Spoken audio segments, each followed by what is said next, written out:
This video contains spoilers for the following game. Your ears are not spoiler safe. Would you go to a remote village no one has ever heard of, led by a cop you only just met, if it was the only lead you had on where to find your baby girl?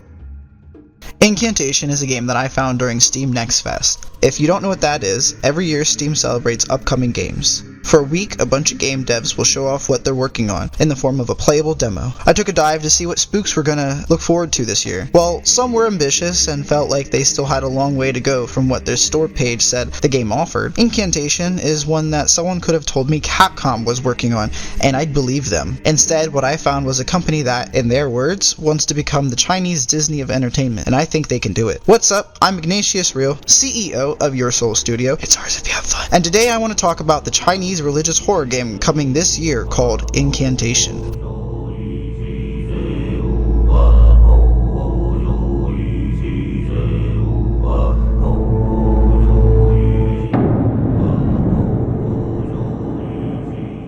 Daewoo Information Co., the company that owns Softstar Entertainment, is not new to the video game scene in the least, having quite a few games established already since 1988. Softstar's goal is to create innovative new experiences for all types of players, from mobile, console, PC, and even PDA at one point. With a sizable chunk of games that have received awards, and a company philosophy that believes in taking care of their employees' culture and environment, you already know this is going to be a juicy one. Why do you care about all that? I feel it's good to know who you're buying from when it comes to upcoming games. I like to know where their heart is and where the passion for a project may come from. I find that discovering the motivation or inspiration behind why someone created something can help me understand how deep the world can go, and the story of Incantation is one that does indeed go deep. However, I also always feel I understand just a bit more about being a game developer when researching other studios' analytics and the emotions of their story. In this retrospective on Incantation, I'd like to speculate on how deep that might be. Remember to wishlist this game and finish off your playthrough of the Silent Hill 2 remake, because you'll want to play this when it comes out. Missing baby girl. Despite any unease that the title screen might give you, paired with that chanting, it certainly will, we open to a mother innocently filming her baby girl as she sings her to sleep. It's here we find our motivation behind this story, the moment she probably relives the most. A baby girl who, if you notice, has an ear deformity. We'll get back to that later, and if you're a true crime nut, you might already know where this is going. We're flash forward to the mother of the baby, holding the picture of the moment we're just living. She's in the car, being driven by someone and telling them about her daughter. The man driving sounds pained as he sympathizes with the struggle of not seeing our missing daughter for 6 years. He makes mention of a letter we received that claims she's in a village, but with an unknown sender to a village that no one has ever heard of is hardly a lead. In fact, our driver wonders if someone is just fucking with us. He tries to ask about our plan if we don't find our daughter, but we aren't having it and we insist that we will. The desperation in her voice, it's clear she's not allowing herself to accept another option. Whether it's gut feeling or false hope, we're in this together. An interruption comes in the form of a static radio call, asking for backup, which means we have to be in the car of a cop. We try to make small talk, but another call comes in, with more clarification about the last. Still needing backup, the request is needed near a mountain for 2 charred bodies. For some reason, the officer turns off the radio now, possibly to keep us from freaking out again, because I live in PA, so mountains and fields are kind of regular driving terrains to me, and homegirl is being driven into the mountains. We don't get much time to ponder it as we notice what kind of looks like a hiker or hitchhiker alongside the road, just staring at us as we round a turn. The officer tells us to stay close to him because the folks of the village are wary of outsiders. He insists he will do the talking. We thank him, and just as we thought, everyone else in our life seems to believe we need to give up already. I get it. When you see someone you love hurting, you want to help them move on, if it's what you think is best for them. Often, we think we know what's best for others. But the cop says he gets our fighting spirit because he has a daughter too. It's now we find out that maybe he wasn't sympathizing before, but it was the empathy of knowing what we were feeling that we recognized in his eyes. We'd do anything for our children, wouldn't we? Is all he'll say on the topic regarding his daughter, and we don't need to press, or rather she doesn't want to. I don't mean to make her come off like she doesn't care, but would you be able to think of anything else if you had a chance of seeing your baby after 6 years without knowing if she was alive or dead? Wait,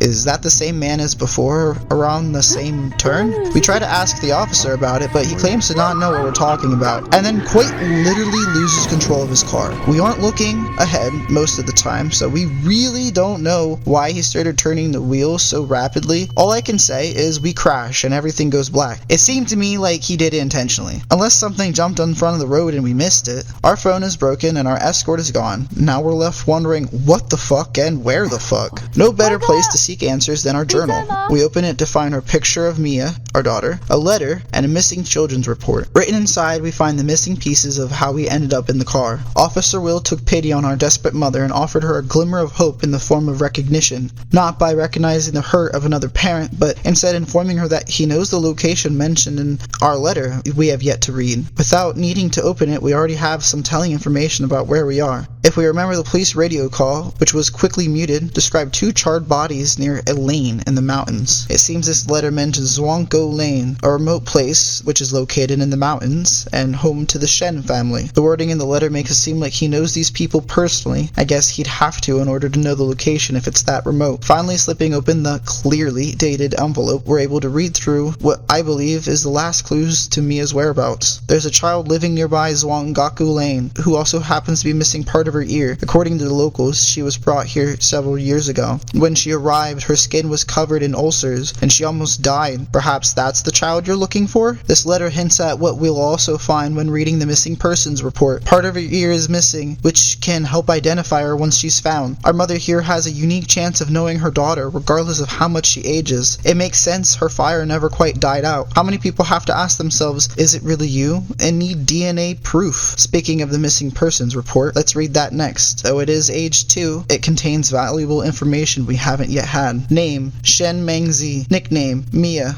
Gender, female. Person filing, Jasmine Lee. Relationship, mother. Note, microtia, ear deformity.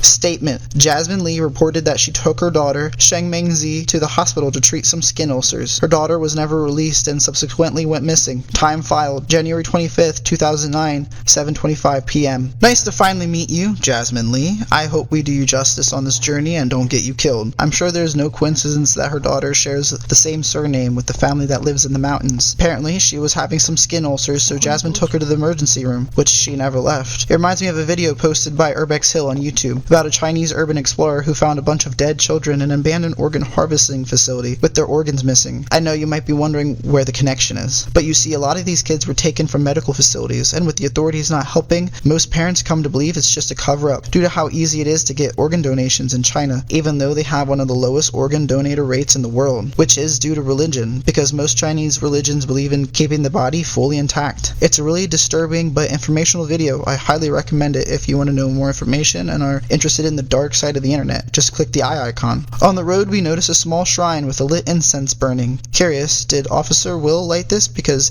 this incense stick is fresh. We passed a sign walking over with a little entrance into the wood, warning us that beyond this point is private property and we should stay out. Though Jasmine's issues with a kidnapped daughter are all too common in this world nowadays, there is hope to this story. The officer of that hope isn't nearby, and we're left with no choice but to ignore the sign. Thankfully, we do, because we see what must be Officer Will walking further down the path. He's acting strange though, so Jasmine questions who it could be instead. He disappears again, just out of reach into the fog. If I could speak to the dev team, I'd love to ask them if they were inspired at all by the Silent Hill franchise, and if so, which one in particular. We're racing down the path, but with everything that is happening so far, little noises have us on edge, worried we're not alone in the worst kind of way. Jasmine tries to call out to the cop, asking him to wait. Fear is quickly growing in mass, especially when a buck or deer, I don't hunt, leaps out past us through the brush. We are in the woods after all, I have to remind myself. A slope is coming up, so we run down until it levels out to a pond. A Buddha statue is in the center facing our direction, and though it looks calming, it feels eerie.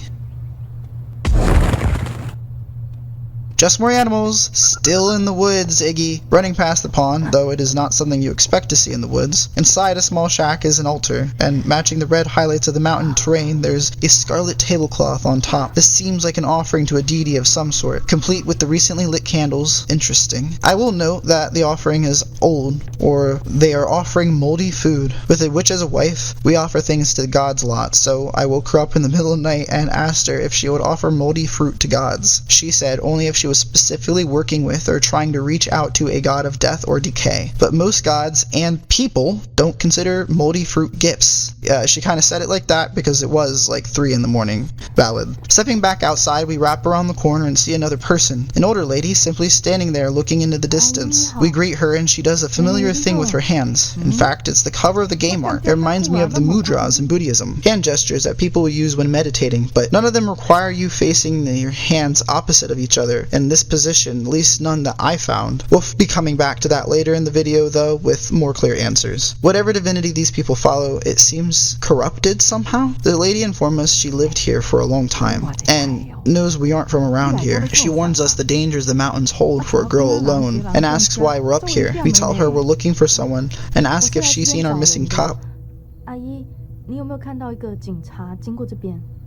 无呢，你要较头前看卖无？ Unfortunately not, and she tells us that perhaps we'll find him if we keep down the path. We ask her for an escort, not knowing where we are, and Will was supposed to do 100% of the talking, so it'd be a great help. She tells us she's waiting for her son to pick her up, and she can't leave. I don't understand why she doesn't meet him by the entrance, and that doesn't explain why she was facing the other direction when we found her. She said he was taking her away to live down the mountain, so he would have been coming from the direction we did, right? We did ask if she grew up here, and she doesn't really answer the question, not directly at least.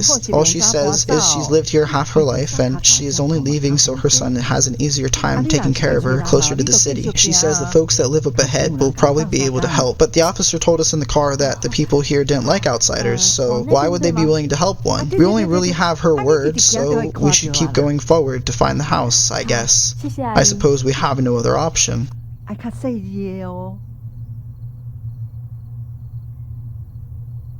I don't trust this lady as we're walking away, and I keep checking behind me to see what she's doing. She's simply chanting and holding her heart, whilst her gaze appears to be in space. She isn't acting at all like someone about to be picked up. It's uncanny, like the original draft of Fiona vibes. Around the other side of the pond, we now come across another shack with a small shrine right next to it. Interestingly, the Buddha statue is still facing our direction, just like it was when we ran down the slope. We press through the trail of trees before coming across another landmark, fencing that is seen somewhere from animals, perhaps, or even just weathered over time.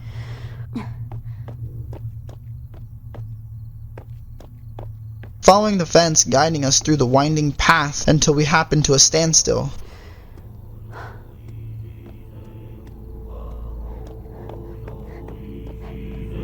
Private property. Do not enter.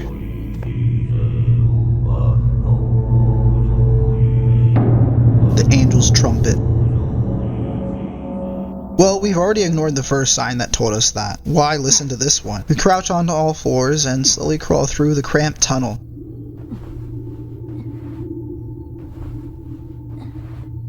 It's clear we aren't just in the woods anymore.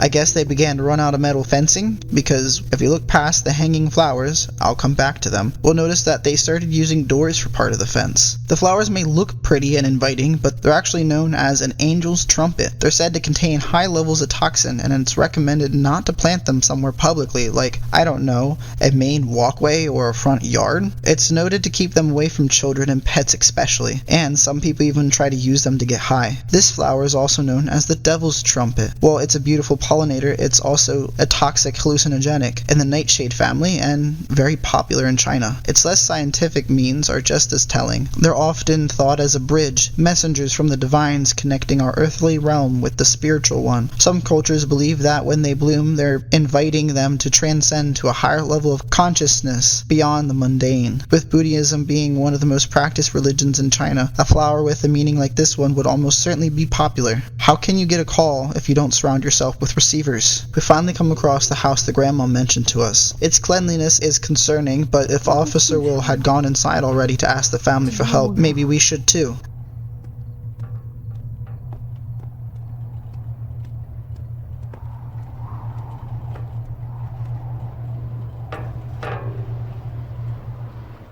After looking through the window and seeing the debris on the floor, I wish we had turned around and tried hitchhiking back down.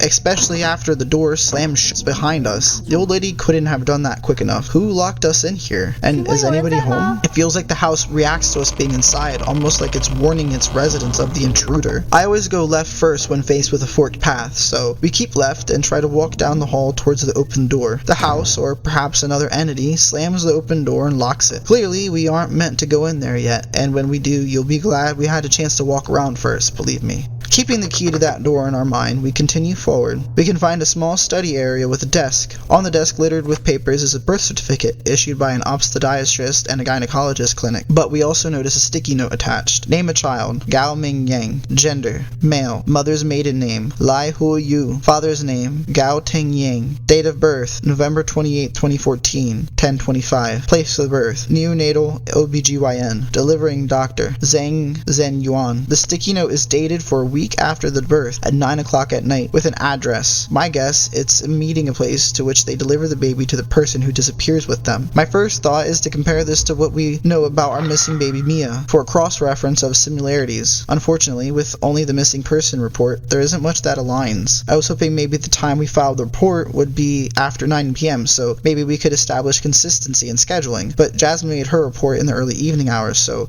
not even that links up. What we can guess right now is Mia's date of birth with this information, perhaps even the time. This note was written on the birth certificate exactly 1 week later. Perhaps they knew the child would be in the hospital in the 1 week because of something they did. Hell, it could even be because something to do with the angel's trumpet out back. I mean, nightshade can cause skin rashes and other concerning issues in children. Crazy, sure, but Pyramid Head is basically summed up sexual frustration, and who would have guessed that when seeing that sexy boy for the first time? With that being said, I think Mia could have been born January 18th, sometime in the early morning. Since this boy Ming Yang was born in the late morning and the meeting time was at night, I adjusted the time a few hours early for Mia. That's assuming it always works the same. The date is exactly 7 days before we report her missing. All this could be wrong and I'm reading too into things, but reading too into things is what I do best, and why would they put the lore there if it wasn't meant to be overthought? The room we're investigating is obviously once a doctor's office, with a cooler in the corner and even a TV to numb the wait time. Notice there isn't comfortable furniture like you'd see in a living room, but chairs and wooden makeshift benches like when you'd go to a private clinic or a specialist's office. On the walls, we can see a lot of various types of calendars. Where that desk is sitting, above it rests an open window. Perhaps it was once a check-in window. Back by the entrance, I noticed something I've gotten before working in warehousing. Blockout calendar with your days off for the whole year. Those must be the days the clinic was closed, which if we look carefully, most of the months were close to about the same amount of days off. After googling Chinese public holidays, we can see the calendar blockout is extremely accurate to what days off they would have throughout the year. Interestingly, the only holiday this office didn't give their employees off is Labor Day. Unlike in the US, it stretches from the May 1st to the 5th, though more commonly it's only celebrated with 3 today. So the year we check wouldn't really make a difference because they would need to at least have 3 days highlighted if the employees had off. There's another calendar of what was probably the current months of the last time that they were used, and interestingly, January is the only one that we see to have strikes through the top. My guess is the circle are highlights, and highlights have something to do with appointments, but X's seem to be specific dates. I can't seem to figure out what they could be exactly. I can venture maybe the unmarked days are walk-in days where people can come in and be seen, and X's represent last-minute availability changes on those days. Nothing left to psychoanalyze. We journey up the stairs. We're greeted by a door and a long hallway. 请问有人在吗？ Jasmine calls out again if anyone's home, and we try the first door.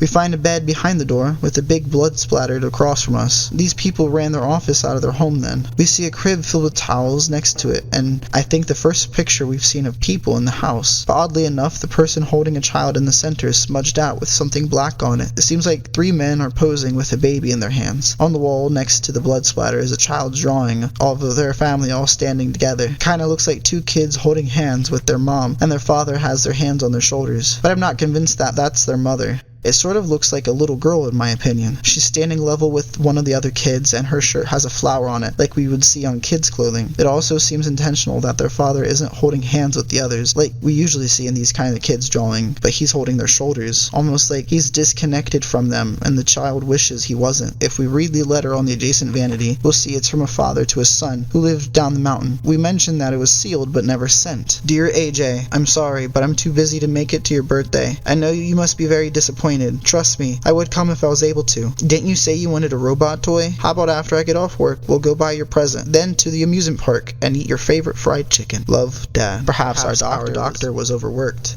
and couldn't make good on familial and patient promises at the same time. Both require attention and presence to thrive, and without it, disease and doubt is born. With nothing left here to see, we backtrack to the head down the hall. To my surprise, it opens to a grand worshipping room, and some guy is there praying. Like someone is home? We've been calling out. Did you not hear us? Oh, it's because he's chanting to himself in Chinese. Trying to translate this in Google under traditional or simplified Chinese will give us gibberish, but I found a website that had a literacy option, and when plugging this in there, translated to heart-wrenching, and without the dashes between the words, it translated to entangled in the bamboo mountain, comma.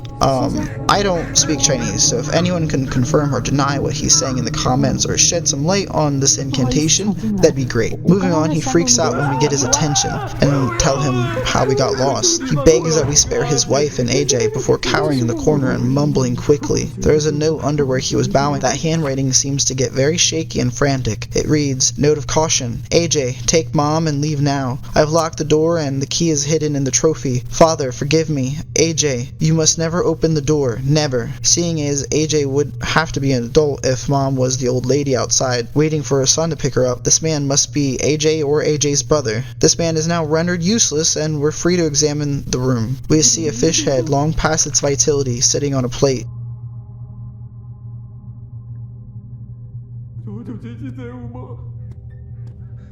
Also in the room are rotting apples, which she also notes God would be displeased with, as they are noted to usually be given to ask for peace. What are they asking for then?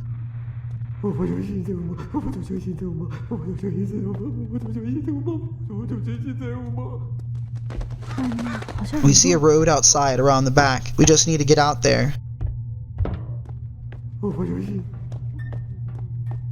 Darting downstairs, we grab the hidden key and try it on the door that was locked from before.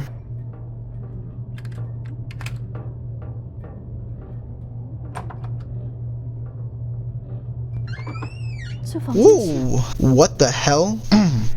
I told you it'd be juicy. Speaking of this is your last trypophobia warning. Train your eyes on the bloodied man if you're not squeamish and live for that gross shit like me. Getting closer, we see his writings all over his body. Possibly tattoos, possibly just ink. He lay coughing and moaning on an infested mattress. Parts of his skin, even skull, now look more like a hive.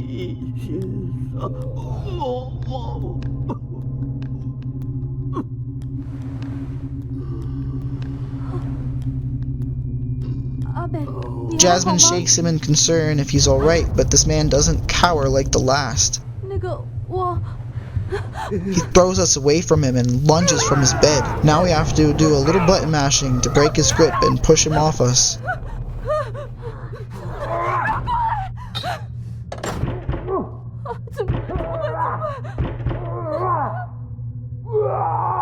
It's so disorienting that I don't realize that I'm not in the hall anymore, but the side room that was locked. We don't have much time to think and can't chance leaving now. There's a metal hatch that we believe probably goes to the basement. Seeing as it's an unusual spot, maybe there's a way out through there. The space becomes tight in your chest while you're crawling down this ladder. Somehow this doesn't feel like the safer option anymore. I need to take a game dev nerd moment to talk about this next short cutscene.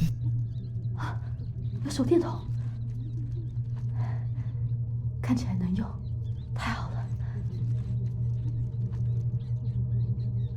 It so beautifully gives you a light of hope while gift wrapping it in dread. Notice how the flashlight flickers on the wall, bringing the talismans to our attention. If you didn't pay attention to the first time it flickered on, when you finally gain control again, there are more across from you. This game does a great job of guiding you through the unknown with the power of tempting curiosity. These paper talismans in Buddhism are also known as හැ or faux talismans, and usually are used not in protection like we associate in the Japanese ones from anime, but for healing. A lot of sickness going around this clinic. Moving on, around the corner we see a paper we can read on the table with other prayer supplies and a mysterious jar. Sutra, Daihi Buddha Mother. Praise Buddha Mother, she who blesses all sentient beings. She bestows love and compassion upon the faithful, while smiting those who transgress her with retribution. I devote my whole being to you and you alone, with offerings of blue silk, caterpillars, and my body. Only the blessed Buddha Mother has the power to free me from all suffering. I think it's something to read while giving an offering, possibly, though the offering listed aren't anything like the ones we've seen so far.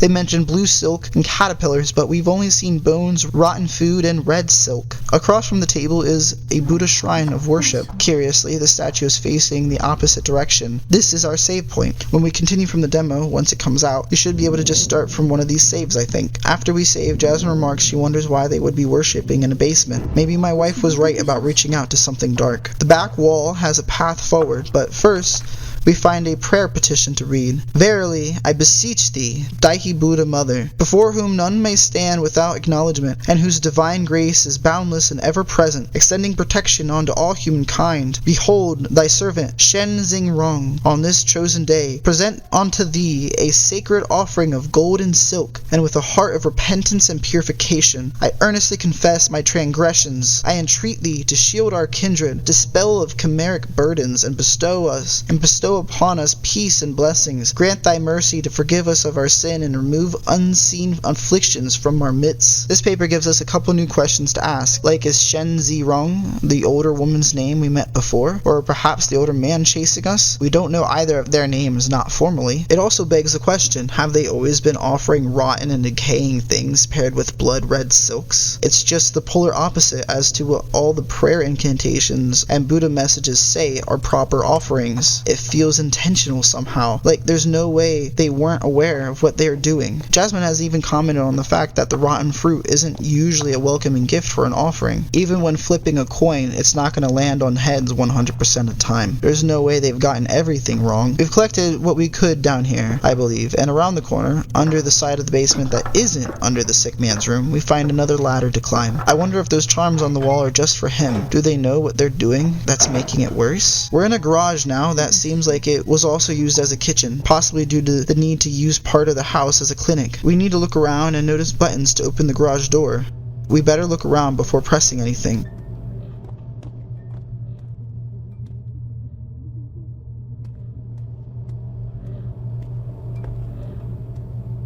There's a side door, so we walk over to investigate it. Upon pushing the door open, we see an arm slither around the corner. Ugh! Is that an enemy? Hide and crouch!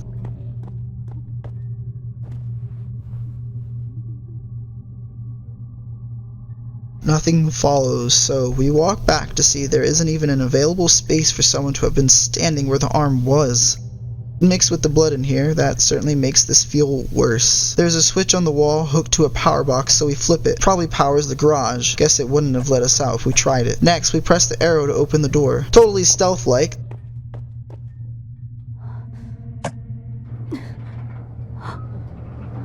The house almost rejects our escape though, instead notifying the crazed man where we are.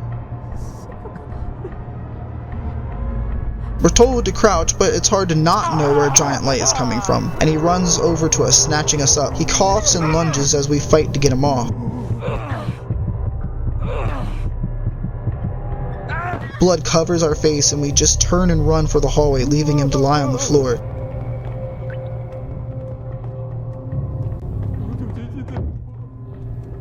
He's persistent and finally manages to talk to us, holding himself and reaching while moaning, "Yes, it's you. It's really you."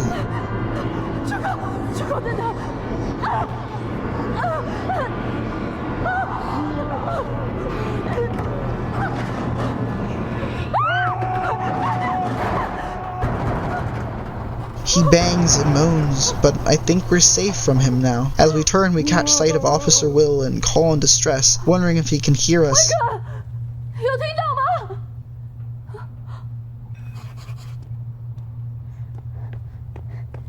Interestingly enough, now that we're outside, if we take a look at the motorcycle, there's a picture of a young girl in the back of one. Maybe that's the girl from the child's drawing.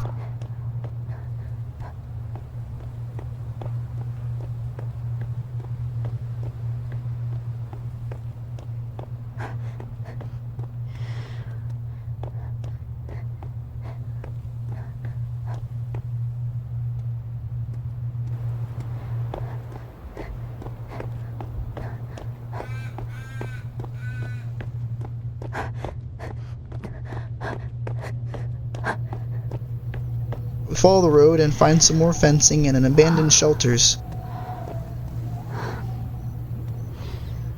Nothing noteworthy but a lamppost sitting at the bend of the road.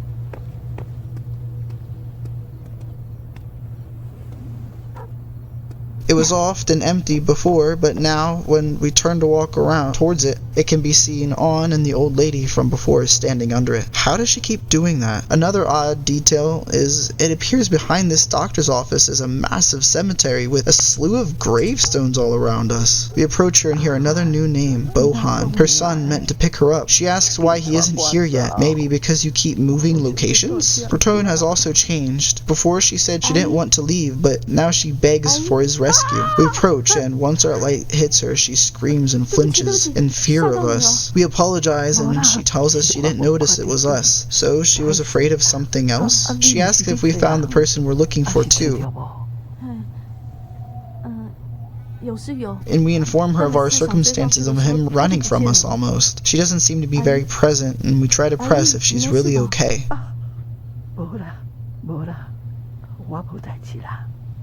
Jasmine even offers to walk her home so she can get some rest. The lady insists her son will be around soon.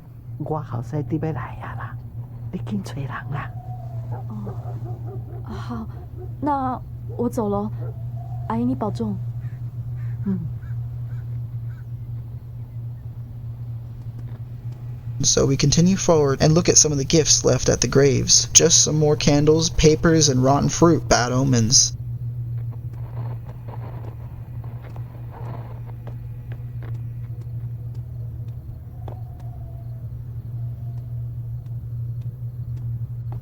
If we keep walking, we come across a wheelbarrow and a blue truck sitting beside a garage door with a lot of junk beside it. Feels kind of rude to leave all this trash here in a cemetery as well. Don't you think the dead should be able to rest without clutter? Beside the clutter of boxes is another little temple shrine. This one with herbs and lit candles that has almost been melted to the wick. This has been sitting empty for a while. It's unsettling, so we continue onward past the fallen tree.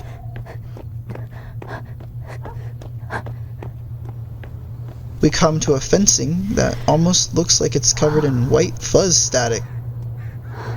Upon walking through, we get deja vu. We've seen the same pallets, road, and graves from before. And through the silence, we hear the old lady's voice again. She comments to her missing son that she's scared and that we keep staring at her. In confusion, we call out when we hear her voice and try to make sense of why we're seeing her again. She begins to apologize to him and begs for his forgiveness, remarking that she won't run away this time. Terrifyingly, another detail that I missed when playing was all the spirits surrounding us. Their silhouettes the only thing we can see through the shadows of the light the lamp offers. Even without that detail, the panic sets in when we hear either a baby crying or a goat. It is honestly hard to tell the difference. All we can do is leave the lady and the spirits to run forward. But she calls out to us, cryptically saying it was you before.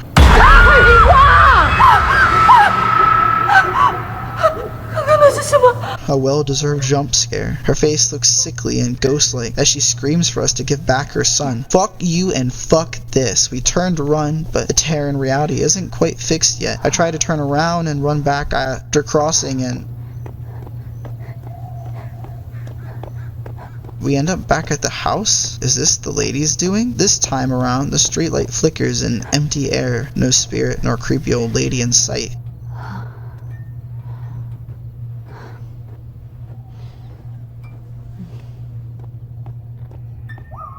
We come across nothing as we run through the fallen ash to loop around again.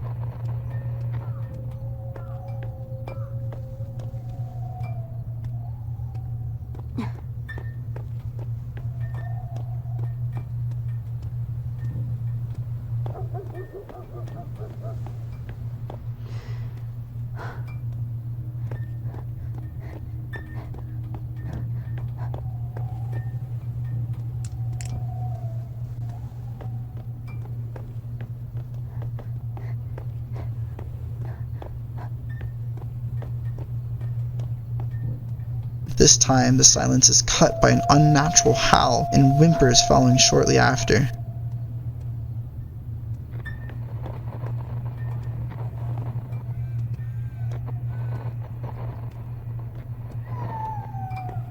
We check the graves for clues until we come across a sacrificial clay figure wrapped in red cloth. It doesn't look like a Buddha or a mother, but rather a baby wrapped in a shawl. Its description says it's likely intended to be placed at an altar, but who knows why it was left here instead. Before we place this creepy baby in that empty temple that it probably goes to, I see something here that made me realize those papers floating in the air aren't ash, or at least not all of them. The two charred bodies that were mentioned at the beginning made me not question anything floating in the air. Originally I thought they were white envelopes that sometimes are presented at Chinese funerals, with a cash value that must end in an odd number sealed inside, to help the family with expenses but also bring prosperity. Upon deeper digging, I found out what they really were, and the answer was more chilling than a doctor-to-patient money scam. It's something offered at a funeral called joss paper, also referred to as ghost money. Joss paper is a final ritual often carried out by a family member in which they burn it as a way of sending goods and resources with them to the afterlife, to essentially make sure the afterlife is favorable. Whatever is happening here, it feels like someone is playing with life and death, with gods and deities.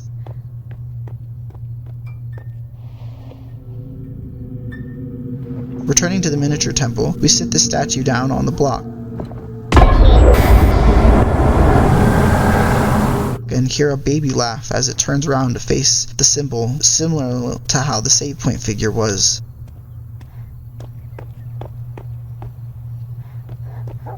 If we continue to where we usually loot, we'll finally be able to cross through, but with somber meetings.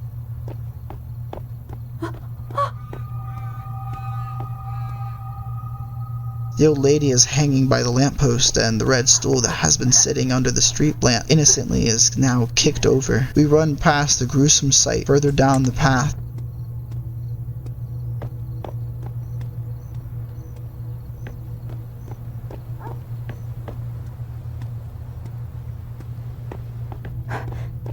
Eventually putting it behind us and coming to a building.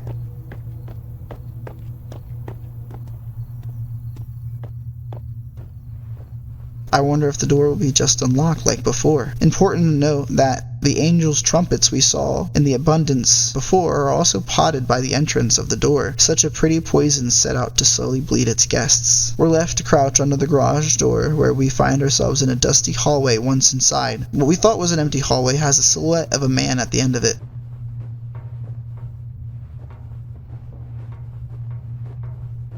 He sees us and runs away, slamming a door behind him.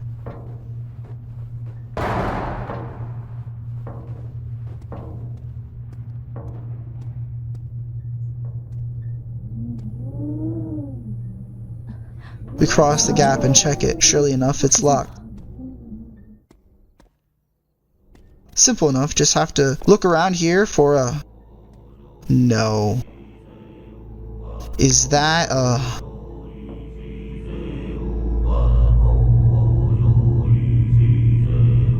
Don't turn your back.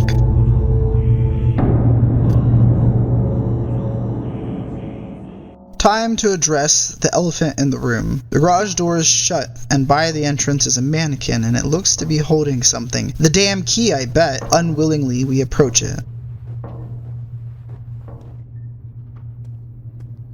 And dangling from its hand is the living room key. Not to the door we wanted to open, but the side door.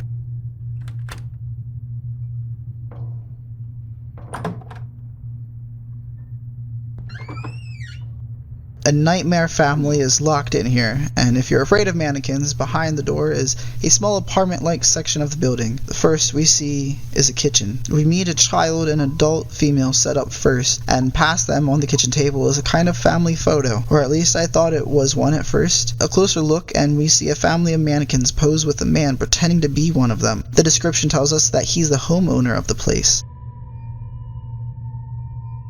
In the connected room is the living room, and another child mannequin is staged here. We check the table side and find a business card for an OBGYN, so this man was a patient, and he's crazy. They have a bad track record.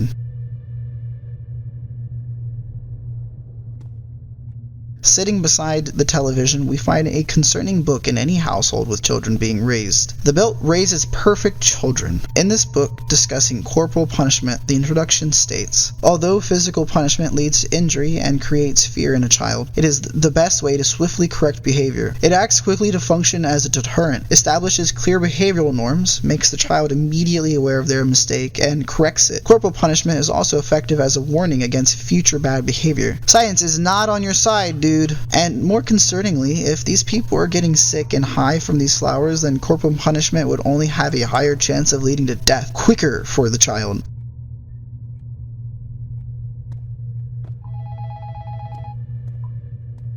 Shortly after reading that, we begin to hear a phone ring. Oh no, do we have to answer that? As soon as we find the phone, we see it hanging from the receiver and it stops ringing. I think that's worse. I would rather have to answer the phone.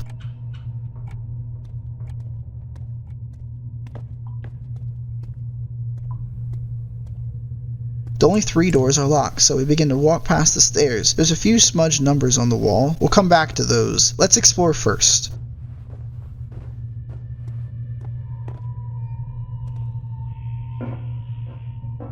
Once we hear the chanting around the corner, we decide to open the rooms first and see what's inside them before addressing it. The first room seems untravelable,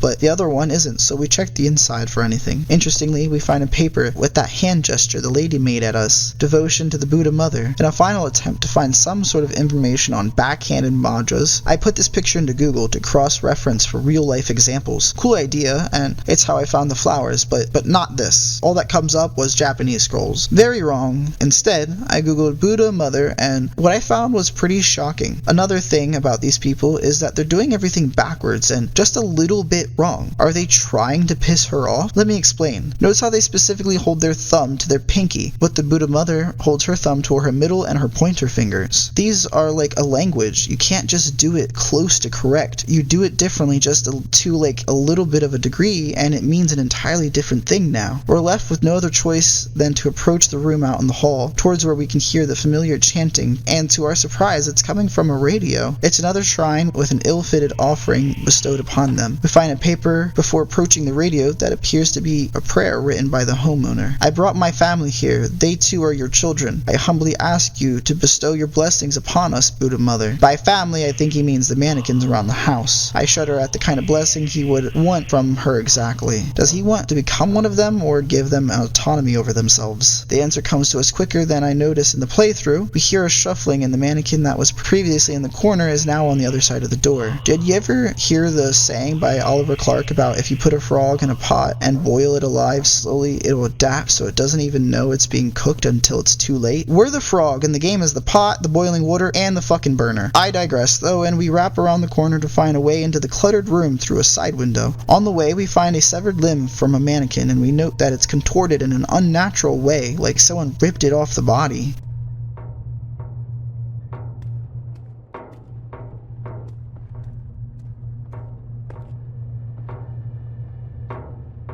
After we're on the other side of the fallen shelf, we turn it to see our new friend is following us. Okay, what the fuck are you gonna do with that feather duster, boy? I'll knock you over. If we turn around, we can see a note scribbled on some paper just lying on the desk. The number 73 is written on the bottom for an unknown reason, but we'll want to remember it for later. How dare they disrespect the Buddha Mother? Why? Die, die, die, die, die, die, die, die. Is this a note referring to the improper religious practices done by the Shen family? Asking why they would dare do such a thing? It's hard to believe it would come from the same handwriting as a homeowner, just using the alike symbols for references. These two look nothing alike as far as strokes and size goes. If he wrote this, if it's after something caused him to snap, I almost don't want to put the note down and risk the mannequin moving again. I was just talking big earlier when I threatened to knock it over, I'll admit it. In the room on a desk, we see a fairly large Buddha-like statue. This one is not a baby or female, but a large smiling man. This is known as the Buddha, the laughing Buddha, said to be a symbol to take away problems and bring you happiness and wealth in both private and career. I find it intriguing that we lay eyes on it in an office. We find another hidden latch door and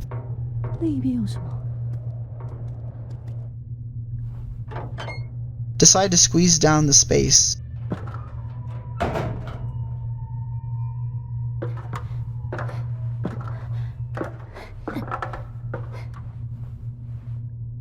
It leads us to what feels like a hidden bedroom below the office. We find a diary page, probably the top half to the scribbled nonsense we found before. I want to compare the handwritings again. This man was scared when writing the bottom half. This part of the entry mentions that he locked the door to protect his family of mannequins from the outside threats. From the wrath of what they've done to piss off the Buddha mother. Those bastards don't know how to respect the Buddha mother. Now they've angered her, and look what happened. I've locked the door. If y'all don't want to end up like them, stay inside and do what you're told. Do you hear me? I'm asking if you hear me. You. We aren't the only ones to see how the Buddha mother has gotten disrespected. Beside the note, sitting on the desk, we find a puzzle box with a symbol from the game's cover. We have to rotate the rings to open the door, and... What's that I hear? Dova King? Hey, you. You're finally awake. Sorry. Skyrim brain got activated by this puzzle. Inside the box, oddly enough, we find the number 1 from on a keyboard or a keypad. We must be downstairs now, so let's see what room we're inside. Going over the door, we push it open to a different scene than the one we left down here. Across us is a safe, the answer to where this number goes, and somehow I didn't notice it on the way upstairs. Beside the safe, the female mannequin is now standing with the knife clutched in hand. That must mean the kids are around here somewhere too. I can't see the child that was in the kitchen anymore, leaving me no choice to turn back to the woman and check in the living room. Even though they're fake, it's freaky to see the decapitated child laying on the floor. Interestingly to note, one of the children is missing, and the only thing that tells them apart is that one of them is wearing a hat. So that leaves me unsure if she did this to the child that was in the kitchen behind her or the one standing in the living room. Remembering the smudge writing on the wall, we can only make out the last two, being a 1 and a 5. Took me a moment of looking over the papers a little. I even decided to go back up the ladder and see if I missed anything at one point. That's when we bump into the stereo that isn't where it should be, and it's fallen silent. We approach it to find the cassette tape that was making all the noise alongside a Buddha incantation. If you all know what any of these say and have some insight, please share in the comments. Moving on though, we head back to the safe and punch in the code we had all along. It's 7315. You might have thought it was obvious, but I'm glad I looked around because I wouldn't have found the stereo and tape. Once we look away from the safe, we notice she's gotten closer and the male is approaching from up the stairs as well. The air is thick, but we grab the homeowner's key and we try to get out of there.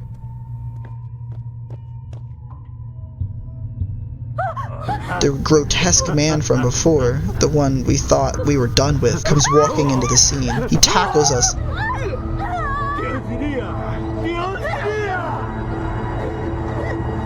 In a fight for our life, we kick him off and stand up to run. The bathroom door is now open, and knowing the stairs just loops back down here, we just charge in. Something's helping us, or is it baiting us? Perhaps the Buddha mother wants to save us so we can do something to purge these people from continuing what they're doing. We're given no time to ponder as we see the other mannequin child, now we know which was beheaded, floating in a bathtub of blood. It feels like we're interrupting something. Inside this cramped bathroom is a gaping hole connecting to a storage room of sorts. Being stored are more mannequins looking in our direction. They give us the creeps, so we run past them, but this isn't Layers of Fear, so we don't find a confusing house with mysteriously placed hallways. But instead, once turned around, we find all the mannequins are still looking at us. You see why that's an issue, right? Trying to put it out of our heads as a later us issue, we grab a book titled Doll's Heart, alone sitting on the barren shelf. Jasmine makes note of the introduction of the book, saying, "From the book's introduction, this seems to be a horror novel. The novel is about a shut-in named Ding Hao, who buys a life-size doll named Little Z online in hopes of having her as a companion. As time passes, Little Z appears to be gaining self-awareness, and Ding Hao begins to have feelings for her and that he cannot ignore." In other words, this guy wants to fuck a doll, and maybe the doll is tired of being a sex slave and he doesn't need the homeowner, Ding Hao.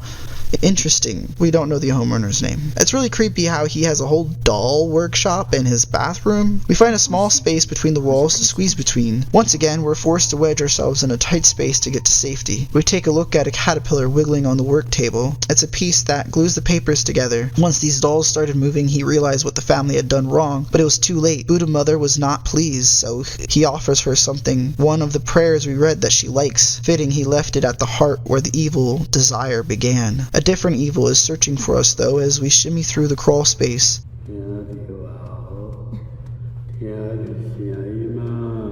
We could take a peek through a hole in the wall and see some mannequin limbs with writing on them similar to the man that's searching for us. Such beautiful symmetry having us discover this secret while hearing his voice whispering through the house. We keep pressing forward in fear he'll see us through the hole when a mannequin falls trying to rat us out. Shut up, don't tell him my spot just because you know he won't find it. He murmurs and begins to speak to someone, almost saying he'll offer her to them, and I think we weren't meant to believe he's talking to the other man here, but I think he means Buddha Mother. His words find their way back to us when he starts to moan just almost as we slide open a false back. Maybe he knows about it? Thankfully, his face doesn't greet us and we pop out by the door we need to open. Easy enough, just gotta get in here and that old fucker won't know it.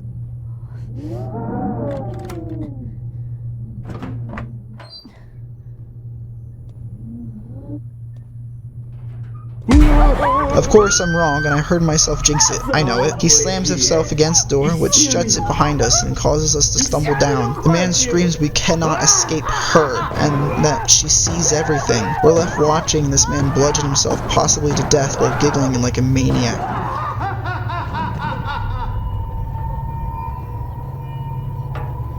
But also blocking the exit with his limp body. Let's see where the other man ran off to, I guess. We walk around a run-down shed-like structure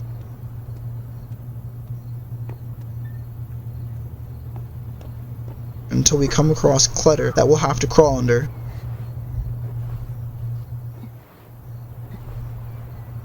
Ducking under the pallet, the first thing our eye catches is some other mannequins standing around.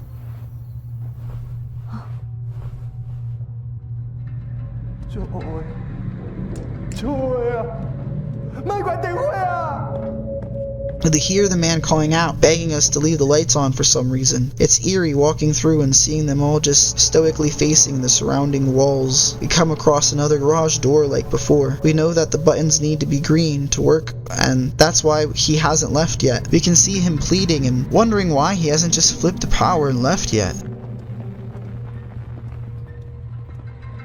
There's a note on the wall telling us to turn off the lights before opening the door, or the power will cut off, and now we know why he hasn't left. Next, we're going to have to turn out the lights and see why that part has him so freaked out, and we hear a metal squeaking that gives us the answer. We all knew that the game was getting to this point, but the gods did not prepare my soul for how these fuckers move around.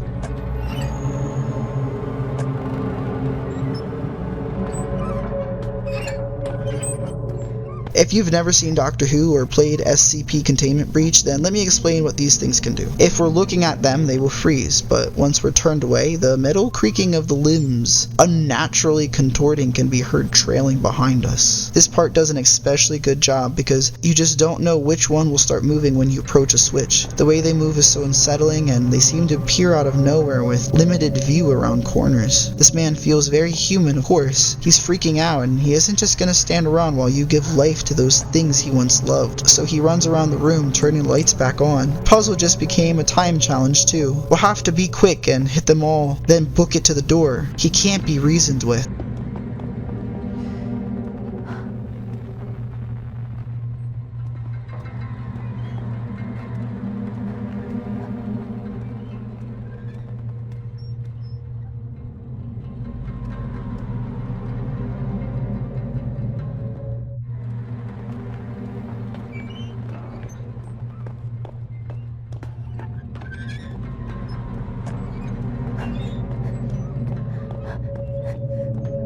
Not sure which one of these things can move and which can't, we just run behind the man and then hit them as he turns them back on.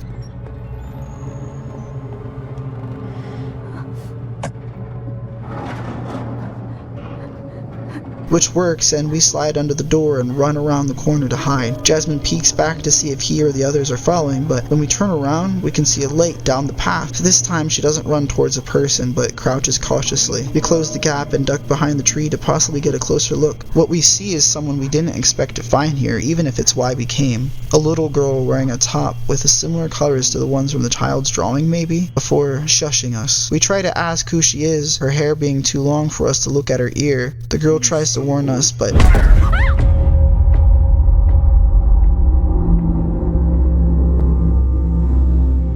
it's too late. We see a woman hit us and our vision blurs. The last thing we see is a little girl fleeing in fear. As our vision begins to clear, we can hear the mention of two celestial children, an officer and an old woman with white hair seen talking. Will was a traitor from the start. We can hear mention of the Buddha mother not being something as he walks off, without even an ounce of accountability for his deception. The building from our vision doesn't appear to be familiar. They've taken us deeper. To think that the child was May, how close Jasmine got to finding her baby. So many years of searching and settling for holding a picture of her daughter. She never gave up hope searching for the chance to hold that baby again, but instead, we're here and left wondering how we'll get out of this. Her head falls and we lose consciousness once again. If you don't wishlist the shit out of this game, you're insane. I need to know if Jasmine gets her daughter back. We need to play more.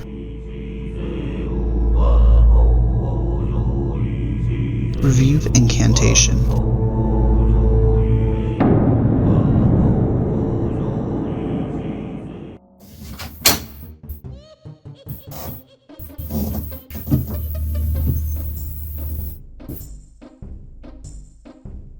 I wasn't going to do the review this way. I had an entire script written out.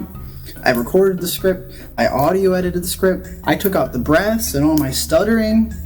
And then I got to the video editing part. And video editing is my favorite thing. It's how I got here to YouTube to start with.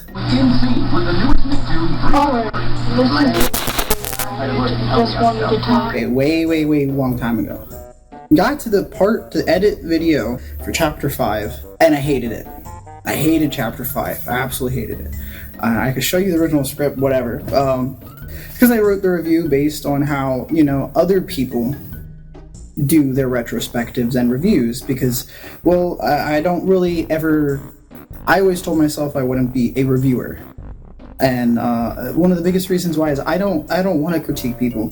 If you're looking for somebody to tell you whether or not you should play the game, I'm telling you right now, go play the game. Just go play the game. Whatever question you're asking, what game you want to know, just go play it. Because worst case scenario, you don't like the game, you put it down, and you pick up a different game. Best case scenario, you like the game, you play it for a while. You beat the game. You don't beat the game. You come back to the game, whatever. It's your game. You're allowed to come back to it. Incantation is based off the movie, which I specifically stayed away from talking about this entire time because I've never seen the movie, and I didn't even know about the movie until after I played the game. So I wanted this retrospective to be kind of my experience playing the game. That's why there was jump scares, that's why the video was kind of made the way it was. It's supposed to be how I felt while playing the game. I didn't know anything about that, and it's also, I did a lot of research while going back and editing the video, and that was really fun. I love doing the research for this game because so many times when I do research on things, when I look into games and why this happened, or maybe why a game developer chooses to do this specifically, I don't often find a super in-depth, concrete answer. Sometimes I do. Sometimes it's really cool. Sometimes the answer is really silly. Sometimes the reasoning's really silly. But often I don't find things as in-depth as I found for Incantation. Every single thing I looked up had a deeper thing somewhere within it that was amazing, and I literally stopped the video that was supposed to be my first review video to do this game's video because I was only limited time. When this game comes out, this video will be I can't post a video playing the demo after the full game came out. Part of this video's appeal is supposed to be to get you to wishlist the game. Well, why? Because it's a good game. I think if you like a game, it's coming out, don't be stingy with your wishlist, go ahead and wishlist it. This is a good game. Accessibility is really good. It's really accessible. The only complaint I probably have is I didn't like the fact that I couldn't change the controls as a left-handed person, dominant. It always sucks when I can't change the controls in a game, especially because I play moving like my right hand. So I play IJKL, and I use U as the letter U, not U. The letter U. I use U as my interactive. I use semicolon as my run often. This part of the video is meant to just be talking, sharing thoughts. I have ADHD, so just shooting my brain out and just talking, see what comes out. art-wise, was really cool. I loved the fact that it used so much actual color theory. The amount of horror games that just go dark, and the amount of times, you know, when watching somebody play a horror game, their honest opinion tends to be like, oh, it's dark, I can't see anything, I'll have to turn it up for you guys. I'm so sorry, it's dark, I have to turn. I didn't have to adjust any of it. This game is already so beautiful and colorful, and to see so much color in a horror game is honestly always great, because it's so easy to go the same route everybody else does. And don't get me wrong, those tropes work. That's why they're tropes.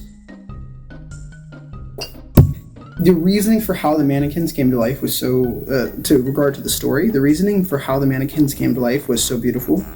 You know, this dude brought his family of mannequins there. And, you know, he praised the Buddha mother, and she's a very wrathful god. If you look up information about Maya Date, I don't remember her name, but the Buddha mother specifically, she is, when you respect her, she's wonderful, just like a mother. But when you're disrespectful and you don't follow the rules, she's not gonna be like, oh, it's okay, no.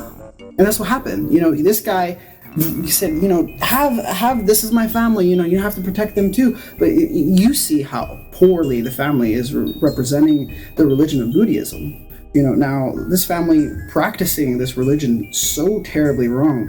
I mean, if you were a god and somebody was more or less mocking you, would you not feel wrathful? And I kind of think that's partially our role as Jasmine. Maybe that's why we're there. The family has a different reason for us. But I'm not entirely sure the Buddha mother is on their side. Often the gods that the humans are raising back from the dead, or the humans are praising, or what humans are obsessing over, often in like media and even history, the gods aren't as loving towards them, and usually those people often get smited because their love is actually just an excuse to spread hate and animosity and terror and fear. You know, your version of love ain't love, homie. It ain't loving. So it's a really cool game, and you should definitely, I mean, it's on my wish list. I want to know what happens with Jasmine. I want to know if she gets her daughter back. I love that she's not just an airheaded protagonist. The fact that throughout the demo, you see her chasing this light. She sees Will in the beginning, and she's like, oh, hey, like, no, wait, come back. You know, who is that? And then she keeps chasing him. And at the end, she sees that light, and she's like, everybody I've met has either been insane, misguided me, or tried to attack me. You know, I'm not going to chase that light. The fact that she had that reaction, it wasn't just like, I didn't feel at any point that I was screaming at Jasmine to do something differently. At any point throughout the game, I felt as one with her character. I felt like we were Jasmine. I felt like this was my daughter. I was, you know, crying and fighting for. I mean, not really. I don't have a kid, but you know, I felt that passion. You know, I felt the feeling behind her drive. You know, her actual genuine fear, her shock, her like, what the fuck, you know, to everything going on, and she feels so real, and so do all the other people. I mean, the fact that this dude is running behind you, turning off these fucking mannequins' lights while you're trying to turn them back on is terrifying, and then you hear their like bodies moving around. Ugh, I love it. It's a really, really good game so far, honestly, and it makes me want to watch the movie. Honestly, like I'm gonna figure out how I can watch this movie, and you know, I might even put it on the screen, tell you guys how you can watch the Incantation movie. Apparently, it's a movie adaptation. I didn't realize that until I was editing the video. To be honest, it says it even says it in the demo. I was honestly, it was the chanting that got me, and then I was like, I need to know nothing else about this game before playing the demo. I need to just, like, when I tell you I saw it, it stopped me. I was looking through the Steam Next Fest out, and I'm not one to really stop. I'll throw something on my wish list and keep going, or I'll download something, or I'll buy something if it's on super sale, you know, like $1.99, like 85% off. Yeah, I'll buy that. You know, this was when it stopped me. The demo stopped me. I browsed nothing else until I played that game. And if this video frightened you even a little bit, or you got a good jump scare here too, then you should play it, because that was the point. I mean, I was trying to make you feel how the game feels playing, and this game makes you feel intense. I cut out a bit of walking, but there's a good bit of walking. So if you're into that and you're into those like intense moments, they're creeping through the woods, there's so much that I missed when playing this game already, that I had noticed in video editing already, there's probably even more I missed that I didn't notice in video editing. So enough of me talking. You watched the retrospective, you made it through the review part where I'm saying, but go ahead and wishlist the game, play the demo. It took me about an hour. Yeah, I think it took me about an hour to play, to start to finish the demo, and you can save. So if you can't finish the demo in one sitting, I don't really have anything else I can say about it. Honestly, at this point, I'm just rambling. I've been Ignatius, CEO of IgsEatsYurSoul Studio. It's ours if you have fun. And this has been my honest and full-length retrospective and review of Incantation, just the demo. Wishlist the game on Steam. If you don't, then I think you're crazy. That's okay. If you're crazy, that is. It's not okay if you don't wish this game. Like, comment, subscribe, tell me your thoughts on the game. If you played the game, tell me if there's any information that you noticed that I didn't comment on. It's nice to not go over every tiny minute detail, because it gives you guys something to find. You could take that as, I mean, sure, maybe I'm being lazy, passing off the work to you, but I mean, come on. Tell me your findings in the comments below. You play it, tell me the things that you think I missed. Let me know what game you want me to cover next. Although I already have the next game in the works. It's My Beautiful Paper Smile.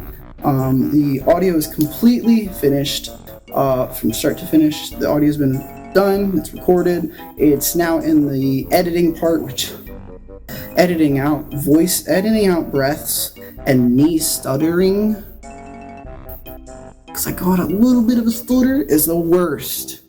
It takes a little bit, and that game is a lot longer. It's a full-length game. It's really beautiful, and the video is going to be about generational trauma, actually. So if that's not what you expected, if you played the game, then keep an ear out, because that's what I'm going to be talking about for that video.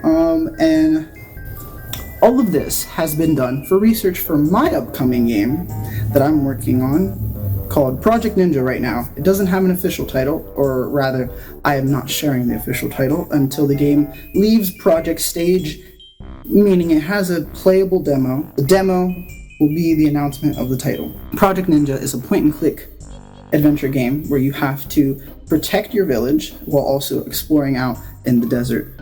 There's a group of shadow ninjas called the Night Horde that come and attack every night, and you need to stop them. You need to gather resources during the day, fight during the night. It's going to be really cool. I'm super excited. And to announce the game, I'm working on my movement system for the point and click, and I'm going to be making a little mini project showing off just the movement system that I designed. And the game, the little mini project I'm going to be making is a maze. It's going to be a horror game. It's going to be a Lovecraftian horror game that takes place in a corn maze. Just a short little project showing off my point and click movement system that I've designed from scratch using just A-Star. Super proud of it. Super fucking excited to show it off, because it's gonna look pretty. It's gonna look pretty normal, maybe. I don't know, but the biggest point that I'm super excited about is it's versatile, and it makes it so any point-and-click movement adventure game I can just plug and play with that movement system, and I will have the base of movement. I'll just have to tweak it for whatever game I'm working on, and that'll be really cool for any future adventure games I want to do with the genre, and I want to do other things with, which there's gonna be a lot. This video is already going on for almost 20 minutes, so I have a lot of editing of me rambling. So Incantation, wishlist it. Me, subscribe it. Only on YouTube and TikTok. Peace.